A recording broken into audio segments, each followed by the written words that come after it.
भविष्य के लिए पैसे कैसे बचाएं? पैसा बचाना की आदत रेगुलर होनी चाहिए और आपकी मंथली इनकम कितनी भी हो, अपनी सेविंग के लिए उस इनकम का कम से कम एक हिस्सा अलग रखना जरूरी है। जब बहुत सारी मूलभूत और जरूरी जरूरतें पूरी करनी होती हैं, तो पैसे बचाना थोड़ा मुश्किल हो सकता है। हालांकि एक छोटी सी शुरुआत के साथ भी कोई भी अपनी सेविंग की राशि को धीरे धीरे बढ़ा सकता है। सेविंग मुख्य रूप से जरूरी होती है क्योंकि हमारे सभी वित्तीय लक्ष्य, चाहे वे आने वाले भविष्य में हो या सालों बाद, पर्याप्त प्लानिंग के बिना पूरे नहीं किए जा सकते।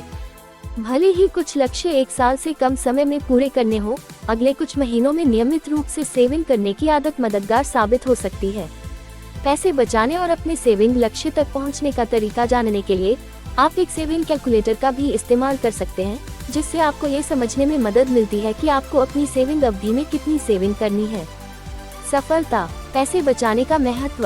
अपनी इनकम को अपनी जरूरी जरूरतों पर खर्च करना शुरू करने से पहले पैसे बचाना जरूरी है। इस तरह आप उन जरूरी फंड को अलग रख सकते हैं जिन्हें आप एक समय के लिए बचाना चाहते हैं। इसके अलावा पैसे बचाना जरूरी है ताकि आप न केवल अपने छोटी अवधि और लंबी अवधि के लक्ष्यों को पूरा कर सके, बल्कि भविष्य में इस्तेमाल के लिए एक इमरजेंसी फंड भी बना सके। उदाहरण के लिए, अगर परिवार में कमाने वाला एकमात्र सदस्य अपनी नौकरी खो देता है और उसे तुरंत इनकम का कोई नया स्रोत नहीं मिल पाता है, तो इमरजेंसी फंड उनकी मदद कर सकता है और उनका परिवार अगले कुछ महीनों में अपना भरण पोषण कर सकता है। इसे ध्यान में रखते हुए हमेशा ये सुनिश्चित कर लें कि इमरजेंसी फंड कम से कम 6 महीनों के लिए आपकी वित्तीय जरूरतों को पूरा करने के लिए पर्याप्त हो। अगर इससे ज्यादा नहीं हो सकता है तो इसके अलावा इनकम का नुकसान ही सिर्फ एक इमरजेंसी नहीं है जिसका सामना करना पड़ सकता है।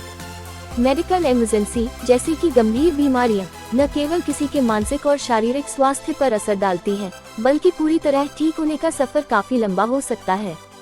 ऐसे समय में सेविंग फंड मरीज के मेडिकल और ठीक होने के बाद के खर्चों के साथ साथ उनके परिवार की जरूरी जरूरतों को भी मैनेज करेगा। Medical emergency. कोई मेडिकल आकस्मिकता जैसे कि गंभीर बीमारी या कोई दुर्घटना काफी महंगी हो सकती है। इसमें न केवल चोट या बीमारी का ध्यान रखने की लागत शामिल है, बल्कि अगले कुछ महीनों में अस्पताल में भर्ती के बाद की देखभाल और दवा भी शामिल है। इसलिए इस तरह की इमरजेंसी के लिए पैसे बचाना जरूरी है। इनकम का नुकसान। गंभीर बीमारी, चोट या किसी की इनकम का सोर्स खत्म हो जाने का मतलब है कि परिवार आर्थिक परेशानियों का सामना करेगा। इसलिए अपने पास में कुछ सेविंग होना जरूरी है जिसे जरूरत पड़ने पर लिक्विडेट किया जा सकता है।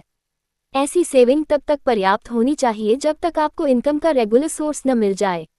भविष्य के लक्ष्य। हर कोई अपने भविष्य के लक्ष्यों के लिए पैसा बचाता है क्योंकि एक पल में इन वित्तीय दायित्वों को पूरा करना मुश्किल हो सकता है।